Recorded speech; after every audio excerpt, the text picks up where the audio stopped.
Maravilha. Esse é o slide da aula de hoje. Vamos começar falando sobre língua, linguagem e fala, e vamos discriminar o que significa cada uma dessas palavras, tá bom? Vamos lá. Primeiro, o que é a língua? É o código que possibilita a comunicação. A língua é um sistema de signos, combinações de sons de caráter abstrato, utilizado na fala e socialmente construído por um grupo de indivíduos que constitui uma comunidade. Então, veja bem, esses signos, eles são divididos entre significante e significado. O que é cada um desses aí? O significante é o elemento material do signo, portanto, ele vai ter som, que são os fonemas, e letras.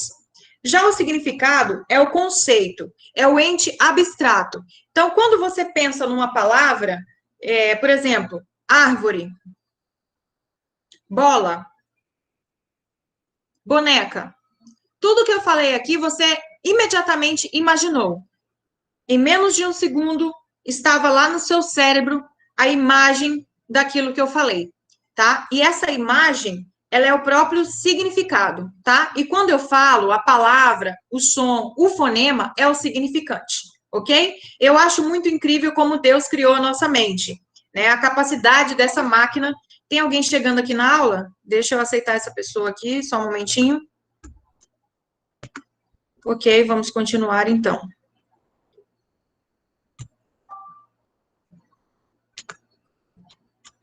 Conseguem visualizar aí? Eu tive que sair aqui porque alguém entrou na live. Tá de boa. Certo. Bem, vocês entenderam o que é a língua? Então, a língua possibilita que a gente se comunique. Então, eu estou utilizando uma língua para falar com vocês neste momento, tá? E essa língua, ela é constituída de signo. Ela é um sistema de signos. Os signos estão relacionados ao significante e ao significado, ou seja, a parte material e o conceito, que é a parte abstrata, tá?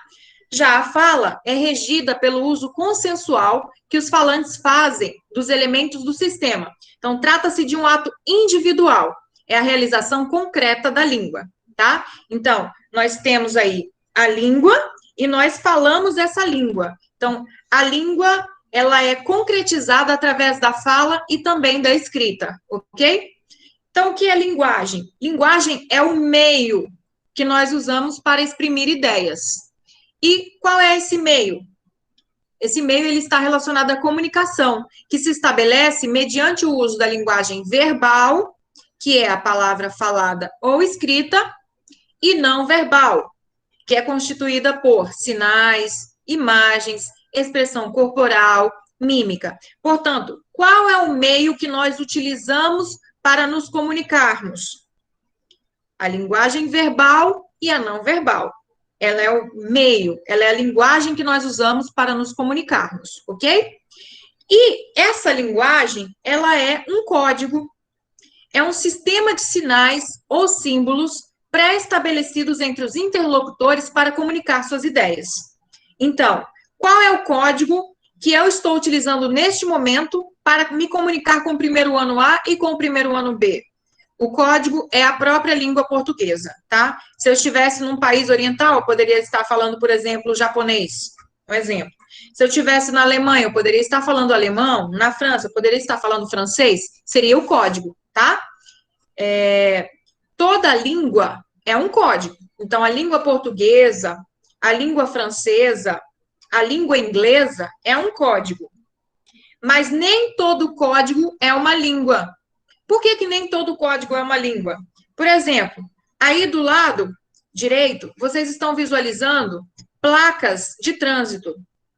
A placa de trânsito não é uma língua, tá? A língua, nós utilizamos ela porque ela é um código pelo qual nós nos expressamos, tá? Eu falo com você, você decodifica e você me entende. Mas se eu falasse numa língua que você não conhece, haveria um ruído e você não me entenderia. Por quê? Porque você não teria sido alfabetizado naquela língua. E eu não iria conseguir me comunicar com você, por mais que eu falasse muito bem. Ok? Então, se você fala inglês e eu só falo português, nós não vamos conseguir nos comunicarmos. a não ser que a gente use o tradutor, né? Por quê? Porque um tem que decodificar a linguagem do outro para que haja uma comunicação. Então, ao lado aqui eu coloquei esses desenhos da linguagem verbal e da não verbal, para que vocês entendam que quando tem só palavra, é verbal. Quando tem só imagem, é não verbal. E quando tem os dois ao mesmo tempo, no caso aqui, proibido estacionar, né, e mais o desenho com o E cortado, você tem aí uma linguagem mista, que também é chamada como linguagem híbrida, tá? No caso aí dessa moça, fazendo esse sinal na biblioteca, o que significa esse sinal que ela está fazendo? Alguém sabe? Silêncio. Silêncio. É uma espécie de mímica, né? No mundo inteiro, se alguém fizer esse sinal, as pessoas vão entender que esse sinal significa silêncio. Ela consegue se comunicar por meio desse sinal que ela está fazendo. É um código, correto? Ela está usando um código, que é uma mímica, mas que a gente consegue decodificar e entender o que ela está querendo expressar para nós, tá bom? Embaixo a gente tem aí a turma da Mônica. E qual o significado dessa imagem? Não tem nenhuma palavra, mas qualquer criança que lê a revistinha vai entender. Qual o significado aí? Quem pode me dizer? Qual a interpretação que você faz dessa imagem? Que a Mônica é pesada. Exatamente. Que a Mônica é gorda. Exatamente. É uma piada, né, em relação à Mônica, porque a Mônica sofre pra caramba na revistinha, né? Ela sofre as críticas, o dente, enfim. E nesse caso aí, estão fazendo uma crítica ao peso da Mônica. Então, todas as crianças ficaram leves e ela lá embaixo. Engraçado é que a Magali também está do outro lado. Deveria ser o contrário, né? Porque é a Magali que come muito, né? Mas acho que a Magali não engorda. É aquele tipo que só come e não engorda, né? Mas, enfim, eu consigo fazer uma leitura. Eu consigo interpretar essa imagem. Portanto, ela é um texto, tá? Ela é um texto, mas é um texto feito de imagens e que eu consigo decodificar, eu consigo interpretar. Tudo bem até aqui? Alguma dúvida? Não. Vou prosseguir. Ninguém quer perguntar? Não, professor. Não. Beleza, vou continuar então. Bem, nesse processo de comunicação, nós temos os interlocutores, tá? No caso aqui, nós estamos sendo interlocutores. Eu estou passando uma informação para vocês. Parece que tem alguém querendo entrar. Deixa eu só sair aqui rapidinho para ver. A Lumena não permitiu. Gente, vamos parar de falar dessas coisas e vamos prestar atenção na aula, tá? Por favor. Porque, olha, eu saí do slide pensando que tinha alguém entrando na live, mas agora parece que é mesmo. Pronto. Seja bem-vindo quem está entrando agora, tá? Agora foi. Vamos lá. Vou aumentar aqui a exibição para vocês. Tá. Então, como eu estava dizendo, nesse processo de comunicação existem os interlocutores, que no caso dessa aula são a professora e os alunos, tá? E eu coloquei algumas imagens aí, o celular e o notebook, simbolizando que pode haver pessoas se comunicando entre um notebook e um celular, porque o celular hoje em dia ele funciona também como computador, ele também tem internet, enfim. Então, é possível que uma pessoa se comunique com a outra através desse meio de comunicação aí, que no caso é o notebook e o celular. E embaixo nós temos duas pessoas conversando, que são interlocutores, uma consegue se comunicar com a outra sem nenhum aparelho, sem nada, né? Os dois frente a frente. Então, chamamos as pessoas envolvidas no processo de comunicação de interlocutores. Os interlocutores são o emissor e o receptor, tá? Aí nós temos uma charge que diz assim, auxílio. É muito fácil receber os R$600. Resolve tudo pela internet. Será que é fácil mesmo, né? Então, essa charge é uma crítica ao fato de que as pessoas não conseguem se comunicar da maneira mais adequada para conseguir esse auxílio, né? Nem todo mundo tem acesso à internet, nem todo mundo tem conhecimento sobre como utilizar a internet, então as pessoas acabam deixando de se apropriar dos seus direitos porque elas não têm acesso à comunicação como deveriam. Então, há um ruído na comunicação e essas pessoas ficam sem receber aquilo que elas teriam direito, tá? Então, interlocutores são as pessoas que participam do processo de interação por meio da linguagem. Então, é a linguagem que possibilita que nós nos comuniquemos. Nós somos diferentes de todos os outros seres vivos, né? Porque nós conseguimos nos comunicar por meio da linguagem. Os animais têm uma certa comunicação, mas é bem diferente da nossa. A nossa comunicação tem uma abstração, ou seja, a capacidade de você falar uma palavra e de você imaginar, de você ter essa imagem dentro do seu cérebro, é uma capacidade que os animais não têm. Por mais que exista o papagaio que repita o que a gente fala, né? Por mais que exista um animal que tenha a capacidade de repetir aquele som, eles não conseguem saber a significação dessas palavras, tá? Então, locutor é aquele que produz, que emite a mensagem. Nesse momento agora eu sou a locutora, eu sou a emissora da mensagem. Vocês são os meus destinatários, os meus receptores, os locutários que recebem e que decodificam a minha mensagem. Então, nesse momento, eu creio que vocês estão me entendendo. Por que vocês estão me entendendo? Porque, primeiro, vocês conhecem a língua portuguesa. Segundo, porque vocês foram alfabetizados. Vocês passaram por várias séries na escola. E agora, eu estou falando uma linguagem que vocês conseguem entender, tá? Então, é por isso que o processo de comunicação entre nós acontece e flui da melhor maneira. Bem, chegamos então ao conteúdo Elementos Básicos da Comunicação. Aqui tem um quadrinho que diz assim: o que você acha desse papo sobre racismo, Rafael? Eu só queria que esse povo visse o mundo como eu vejo. Mas, Rafa, você é cego. Exatamente. Então, aqui a gente tem uma comunicação e um texto que fala sobre a significação das palavras, né? A imagem também, ela complementa esse texto. Então, nós temos aí os elementos que são emissor, que é o remetente, receptor, que é o destinatário, a mensagem, o código, o referente e o canal. Preciso que vocês entendam sobre esses elementos da comunicação, porque o próximo conteúdo da próxima aula, ele vai ser uma continuação desse conteúdo aqui. Então, hoje, eu preciso que você memorize quais são os elementos básicos da comunicação. Tá certo, alunos? Então, vamos lá. O remetente é o elemento que emite, que codifica a mensagem, que no caso desse momento da aula aqui sou eu. Se fosse uma televisão que você estivesse assistindo, né? Seria ali o apresentador da TV. Se fosse na internet, se estivesse assistindo um vídeo, o youtuber seria o seu emissor. Receptor ou destinatário é o que recebe e decodifica a mensagem, ou seja, ele entende, ele interpreta a mensagem. E a mensagem é o próprio conteúdo, é o assunto transmitido pelo emissor.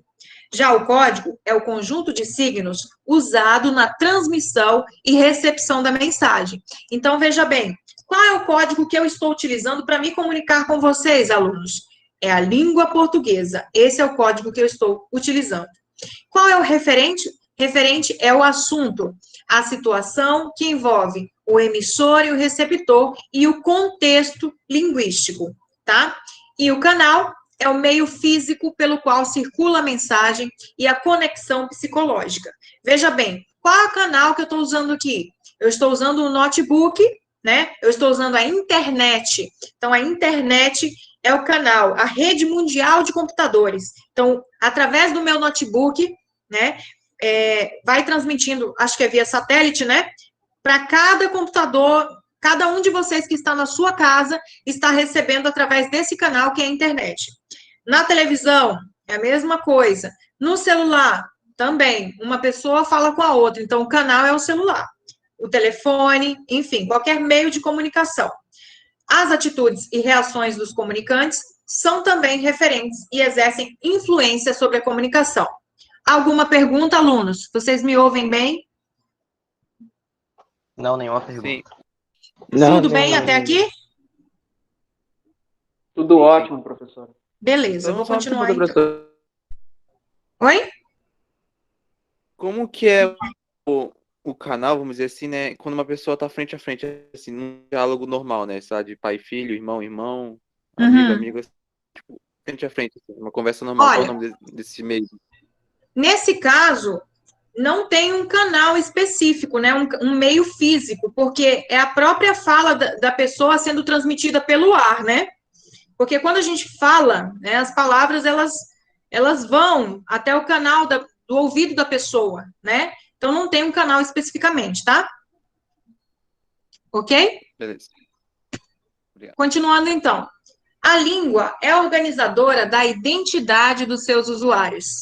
Ela dá unidade a uma cultura, a uma nação. Uma língua viva é dinâmica e, por isso, está sujeita a variações. Então, vejam bem. Quando você ouve falar da língua inglesa, você sabe que ela é uma língua conhecida no mundo inteiro, que ela é a língua oficial do mundo, praticamente. Por quê? Por uma questão de globalização, por uma questão de poder econômico, a língua inglesa é aquela que todo mundo tem que saber para se comunicar quando vai viajar para fora do país, ou então para entender de tecnologia, enfim, é tudo inglês, né? Quando você ouve falar do francês, você pensa em Paris, você pensa naquilo que é rico em arte, né? O berço da arte e da cultura. Então, a língua, ela identifica, né? Quando você ouve falar em alemão, você já pensa num país frio, você pensa em rigidez, você pensa em questões históricas e políticas, né? Então, a língua realmente identifica uma nação. Tá? E quando você ouve falar do português brasileiro, você sabe que ele é diferente do português de Portugal, que o português de Portugal, ele segue muito mais um padrão do que o brasileiro. O brasileiro, ele é mais criativo, né? Então, realmente, a língua, ela tem a ver com a identidade daquele povo, tá?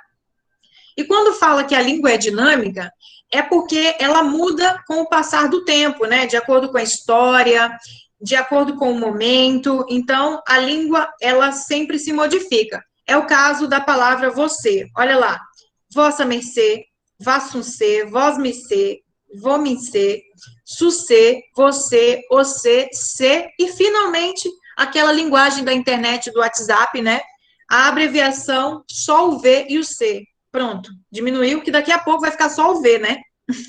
Aí, por último, vai ser só um ponto. Enfim. Já é só o C, professor. Já é só um C? Meu Deus. Então, eu não acompanhei, não. Bom, aí nós vamos falar sobre as variações linguísticas. Como a língua é viva e está sujeita a variações, as variações são as mudanças que a língua apresenta de acordo com as condições sociais, culturais, regionais e históricas em que é utilizada.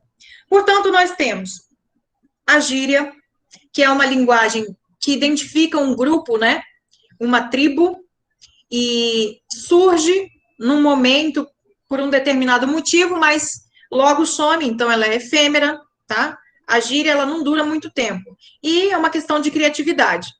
O jargão é diferente da gíria, porque ele é uma palavra técnica de uma profissão, de uma especialidade, e ela confere status. Então, tem o jargão jornalístico, tem o jargão da medicina. Por exemplo, no jornalismo, a pessoa que é novata é chamada de foca. Esse é um jargão jornalístico, tá? Um tipo de gíria jornalística. Então, sempre tem aquelas pessoas que ficam comentando ali nos bastidores, olha, o fulano é foca, né? Porque ele começou a trabalhar agora.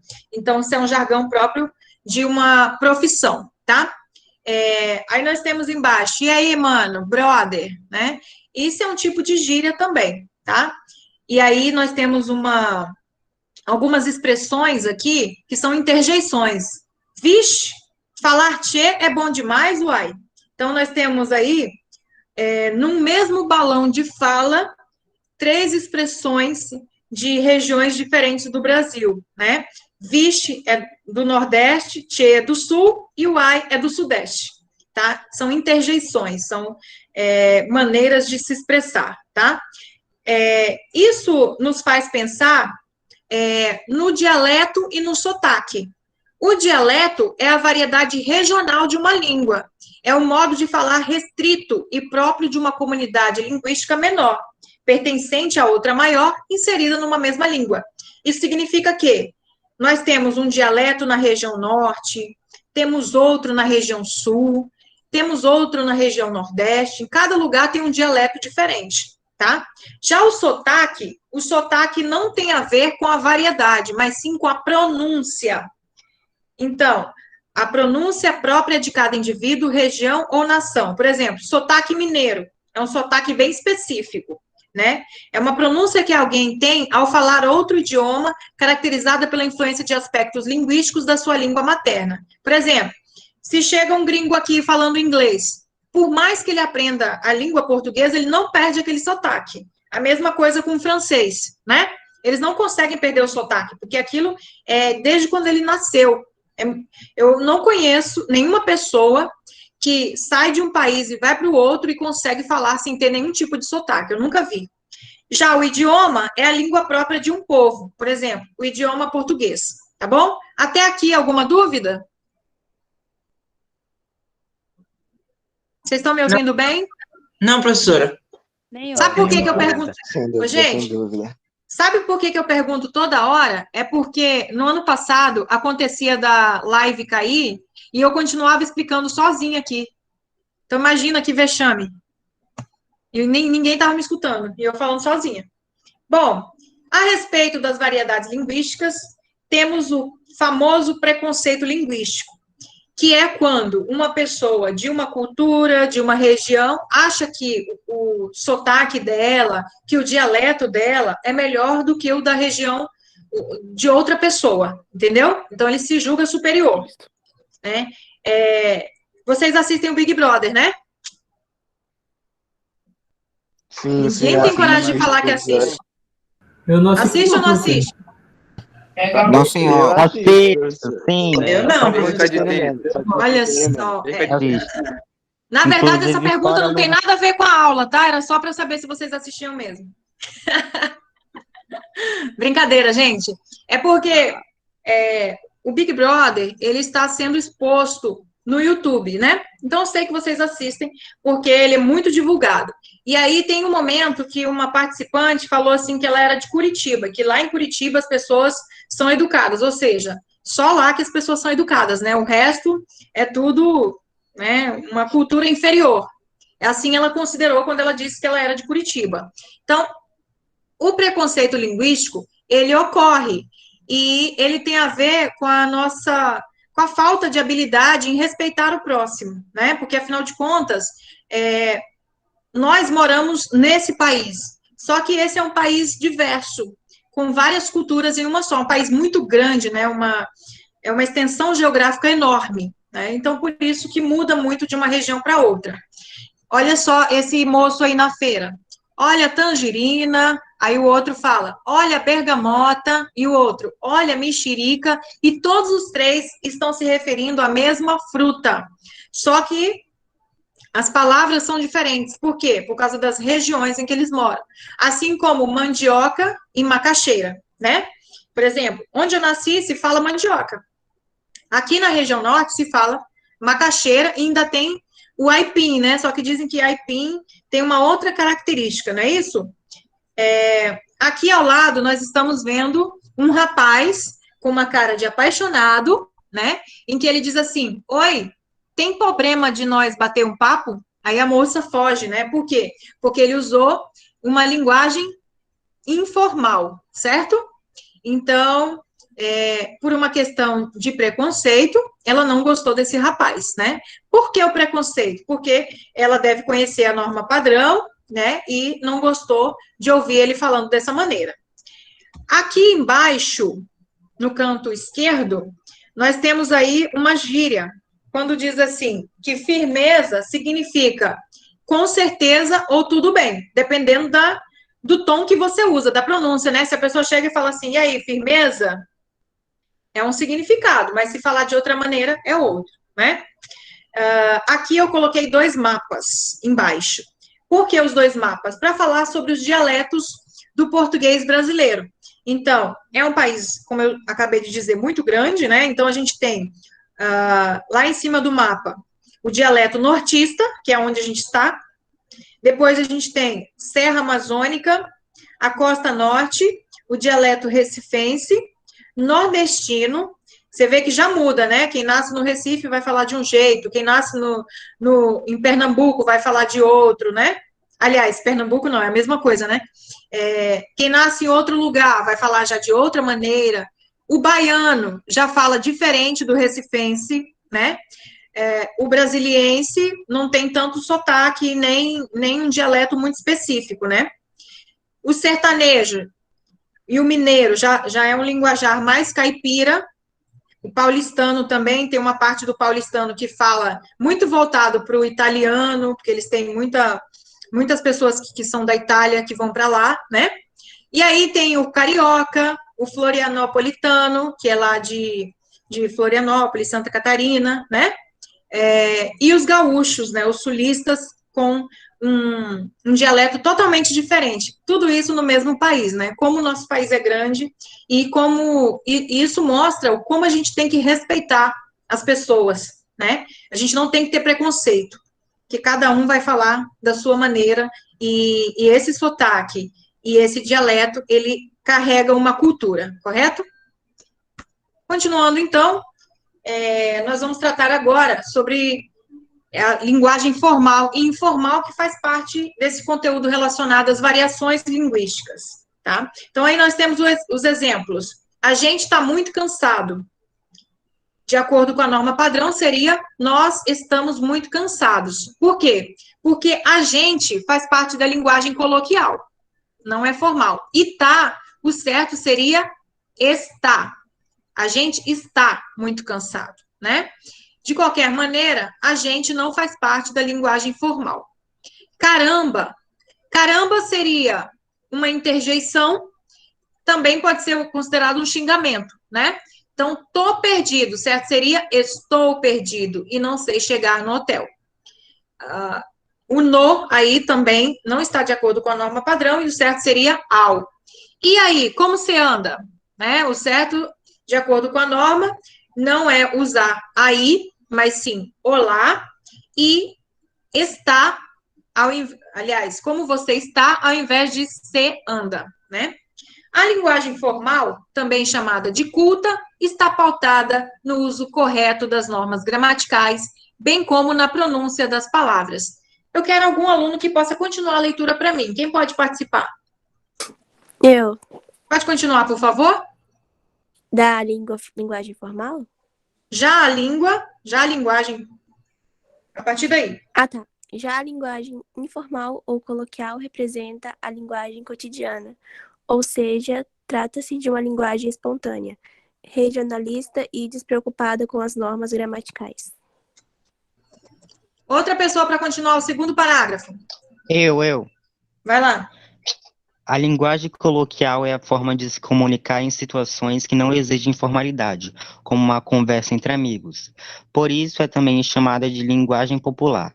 É ainda a linguagem adotada para as conversas nas redes sociais e em aplicativos de mensagens. Muito bem. Mais um aluno para continuar a leitura, terceiro parágrafo. Eu. Vamos lá? O propósito é tornar o diálogo mais rápido, espontâneo e de fácil compreensão entre pessoas envolvidas. Assim, quando alguém diz, me espere, às 18h50, no metrô, está usando a linguagem coloquial, pois na forma culta da língua fala-se, espere-me, às 18h50, no metrô. Mais um aluno, gente, para fechar o texto aí. Eu. Vai lá. A coloquialidade encontra fluidez na oralidade, na fala. É na linguagem coloquial que encontramos as gírias, estrangeirismo, exemplo, backup, pendrive, neologismo, outro exemplo. Ela fez um gato usando a rede do vizinho. Gato é igual a instalação clandestina para obter serviços de maneira gratuita. Abreviações, VC, VDD, CTZ, esse negócio tudo. Isto é, palavras e expressões que não se relacionam à forma culta da língua portuguesa. Exatamente. Então, como vocês viram aí, a diferença entre a linguagem formal e a coloquial é que na linguagem formal você tem um uso da língua de acordo com as normas previstas na gramática, que é como se fosse um livro com regras, né? Como se fosse a Constituição do país, que a gente tem que seguir. Só que ela existe porque ela é a identidade da nossa língua. Então, quando se vai escrever livros, precisa ter uma linguagem padrão para que todos entendam, né? Não dava para você ter uma língua tão solta que não tivesse um padrão, e quando a gente fosse estudar, a gente iria para a escola e cada livro seria com uma linguagem diferente, ninguém entenderia nada. Então, precisa ter um momento em que há uma norma que identifica o nosso país. Então, se vem alguém de fora, ele vai procurar a norma padrão para entender a nossa língua, né? Claro que hoje o mundo é tão globalizado que as pessoas já querem saber quais são as gírias, os jargões, né, que são utilizados em cada país. Você não quer saber só a regra ali da gramática, né? Você já quer saber como as pessoas se comunicam espontaneamente no seu dia a dia, né? Então, a linguagem coloquial ou informal é a linguagem mais popular. Notem que, quando vocês assistem o Jornal Nacional, ele consegue contemplar desde as pessoas sem estudo, que não tem uma educação escolar, até as pessoas da mais alta classe social, né? Até as pessoas de maior poder econômico. Por que o Jornal Nacional ele consegue alcançar esse público? E o único momento em que alguém pode ter uma dificuldade de entender é quando se fala de questões econômicas, né? Quando se fala de bolsa de valores, quando se fala desse assunto de economia, uma parcela da sociedade não entende, uma grande parcela não entende. Mas, no restante, quando se fala de ciência, de saúde, eles conseguem melhorar essa linguagem, né? E se você analisar e assistir um jornal antigo, você vai ver que, antigamente, a linguagem do jornal era muito mais formal, e que, hoje em dia, ela é um pouco coloquial. Ela não é uma linguagem perfeitamente igual ao que está na norma da gramática. Correto, gente? Não sei se vocês observaram isso. Então, lá embaixo do texto, fala sobre a coloquialidade, que tem muito a ver com a oralidade, mas ela está presente também na escrita. É o caso de quando você escreve um WhatsApp para uma pessoa que você conhece, tá? Que ali você não usa linguagem formal, mas você vai usar gíria, você utiliza as abreviaturas justamente para agilizar, né? Porque a linguagem da internet e da tecnologia é uma linguagem rápida, você quer se comunicar rapidamente, por isso que existem as abreviaturas. Por exemplo, eu sou professora de português, será que eu posso usar abreviações no WhatsApp? O que é que vocês acham? Sim. Sim. Eu acho que pode. Por quê? Por que eu posso utilizar? Porque a abreviação não quer dizer que um pecado. A pessoa tá falando errado. Para facilitar a escrita, fazer essa pegação de informação rápida. Exatamente. Na verdade, é porque a linguagem que nós utilizamos, ela deve ser de acordo com cada situação que nós vivenciamos. Por exemplo, se eu for fazer uma entrevista de emprego e, sendo professora, eu chegar nesse local utilizando uma linguagem formal, certamente eu não vou conseguir essa vaga de emprego. Porque ali não é o momento adequado, né, para eu utilizar uma linguagem formal, mas sim para demonstrar que eu tenho total conhecimento escolar a respeito das normas gramaticais. É naquele momento que eu tenho que mostrar o conhecimento, porque a vaga de emprego pede isso para mim. Agora, no meu dia a dia, em situações espontâneas, eu posso muito bem utilizar um outro tipo de linguagem, ok? Ali o colega leu as abreviações, né, que são você, verdade e certeza. Então, se você escreve abreviaturas no WhatsApp, não significa que você não saiba escrever a língua portuguesa, ok? Continuando, então, nós temos aqui a resolução de algumas questões do Enem. Vamos resolver junto comigo? Então, vamos lá. Na questão 1 do Enem de 2009, o gerente diz assim: boa tarde, em que eu posso ajudá-lo? E o cliente responde: estou interessado em financiamento para compra e veículo. E o gerente? Nós dispomos de várias modalidades de crédito. O senhor é nosso cliente? Sou o Júlio César Fontoura, também sou funcionário do banco. Aí o gerente responde, Julinho, é você, cara? Aqui é a Helena. Você está em Brasília? Pensei que você ainda estivesse na agência de Uberlândia. Passa aqui para a gente conversar com calma. Então, a pergunta diz assim, na representação escrita da conversa telefônica entre a gerente do banco e o cliente, observa-se que a maneira de falar da gerente foi alterada de repente devido ao quê? Letra A, a adequação de sua fala à conversa com o amigo, caracterizada pela informalidade, a iniciativa do cliente em se apresentar como funcionário do banco, ao fato de ambos terem nascido em Uberlândia, Minas Gerais. Letra D, a intimidade forçada pelo cliente ao fornecer seu nome completo. Ou letra E, ao seu interesse profissional em financiar o veículo de Júlio. O que vocês respondem nessa questão? Letra A. Letra A, muito bem. A gente vê que ele, de repente, ele alterou a conversa dele, né? E qual seria o motivo dele ter feito essa alteração aí? Olha lá na letra B, a iniciativa do cliente em se apresentar como funcionário do banco. Isso lembra a gente que ele poderia estar querendo um desconto, né? Eu acho que tem alguém tentando entrar na live aqui, gente. Só um momentinho. Espero que meu Enem seja fácil assim. É só o começo, hein? É só o Vai começo. achando que é fácil. Mas aí é que tá. Isso é uma pegadinha. Às vezes a gente acha que vai fazer a prova e só tem questões muito difíceis. Então, no dia da prova, você não está descontraído igual você está aqui agora. Aí você vai fazer a prova e, ao invés de responder a questão certa, você pensa, não pode ser essa, tá muito fácil, eu vou marcar outra. E aí que você se dá mal, porque você acha que só tem questões difíceis lá. A partir do momento que você já estudou uma questão, ela se torna fácil para você. Então, nem sempre só cai em questões muito difíceis, não, tá? E as pessoas ficam com medo e acabam marcando outra. E, às vezes, a resposta é bem fácil mesmo, como é o caso dessa questão aí, tá bom? Então, não fiquem achando que tudo lá é muito difícil, não. Questão 2. Coitelinho.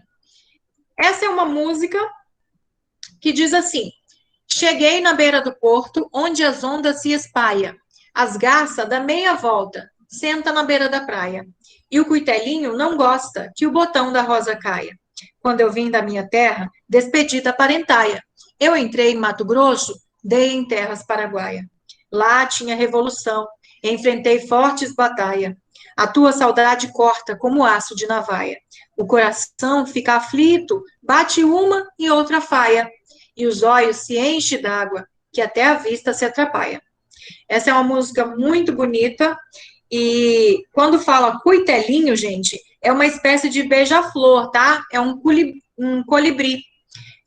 Aqui, ele diz assim, transmitida por gerações, a canção Cuitelinho manifesta aspectos culturais de um povo, nos quais se inclui sua forma de falar, além de registrar um momento histórico. Depreende-se disso que a importância em preservar a produção cultural de uma nação consiste no fato de que produções como a canção Cuitelinho evidenciam vamos lá, letra A, recriação da realidade brasileira de forma ficcional, criação neológica na língua portuguesa, C, formação da identidade nacional por meio da tradição oral, D, incorreção da língua portuguesa, que é falada por pessoas do interior do Brasil, ou padronização de palavras que variam regionalmente, mas possuem mesmo significado. Que questão vocês marcariam aí nessa?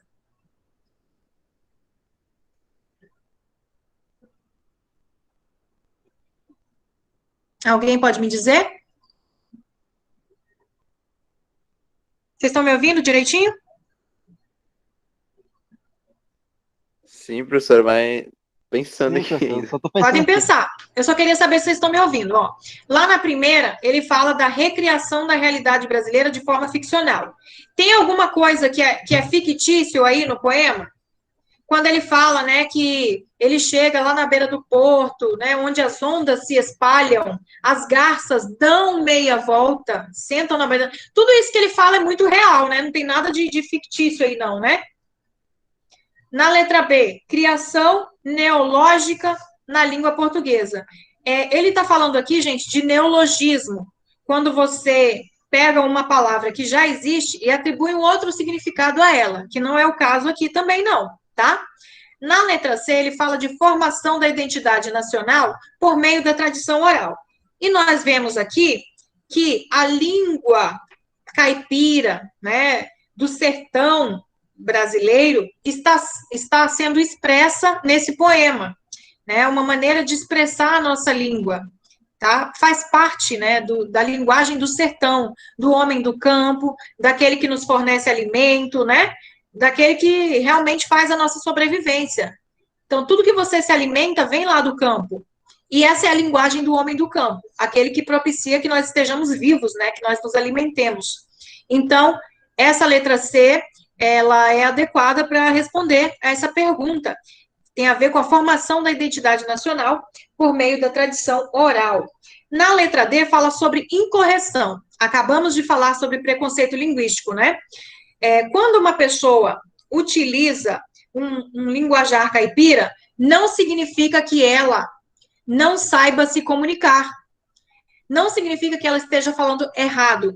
Ela pode não estar falando de acordo com o padrão da gramática, mas ela está conseguindo se comunicar. Eu entendi exatamente o que foi falado neste poema. Tá? Então, a letra D, a própria palavra incorreção está errada, tá? E na letra E, padronização de palavras que variam regionalmente, mas possuem significado, não tem nada a ver isso aí, né? Então, letra C, ok? Anotem as respostas, pessoal. Número 1, letra A, e a questão 2 aí, que é o 4, né? Letra C, ok? Vamos lá. Próxima questão do Enem de 2010. Língua e linguagem. Carnavalha, repique tocou, o surdo escutou, e o meu coração burim, cuíca gemeu, será que era meu quando ela passou por mim? No terceiro verso, vocês devem lembrar que verso, gente, é cada linha do poema, tá? O vocábulo coração burim, que é a junção coração mais samba mais tamborim, refere-se, faltou um hífen aí, né? Ao mesmo tempo, há elementos que compõem uma escola de samba e a situação emocional em que se encontra o autor da mensagem, com o coração no ritmo da percussão. Essa palavra corresponde a essa palavra que ele está falando, gente, é coração-burim, tá? É um estrangeirismo? É um neologismo? Uma gíria? Um regionalismo? Ou um termo técnico? O que vocês acham que é? Eu acho que é um neologismo, não, professora? Muito bem. O estrangeirismo são palavras de outras culturas que nós usamos na língua portuguesa, né? A gente falou sobre isso lá no slide. Se você usa, por exemplo, mouse, por que a gente não fala rato? Porque a tradução de mouse é rato.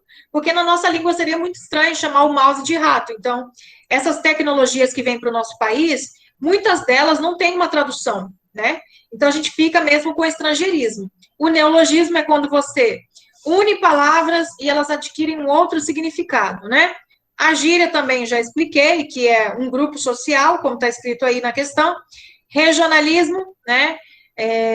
O dialeto, que é falado em cada área geográfica, e o termo técnico tem a ver com uma área específica, uma profissão, por exemplo, a medicina ali tem termos científicos, né? E é isso, tá bom, gente? Gostaram da aula? Sim. Tá boa? Sim, Sim, professora. Tá divertida, professora. Olha, esse é o gabarito dessas questões que a gente fez, tá? O sucesso é a soma de pequenos esforços repetidos dia após dia.